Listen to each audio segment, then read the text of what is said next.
بسم اللہ الرحمن الرحیم۔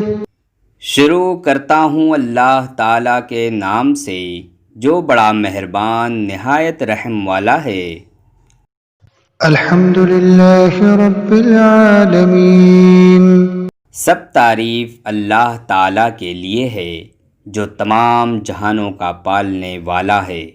الرحمن الرحیم۔ وہ بڑا مہربان نہایت رحم کرنے والا ہے۔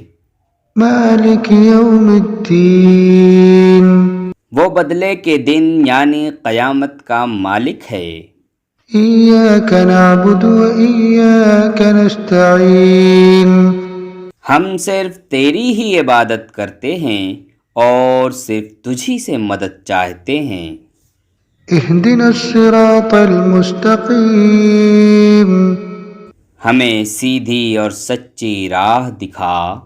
صراط الذین انعمت علیہم غیر المغضوب علیہم ولا الضالین۔ ان لوگوں کی راہ جن پر تو نے انعام کیا، ان کی نہیں جن پر غضب کیا گیا، اور نہ گمراہوں کی۔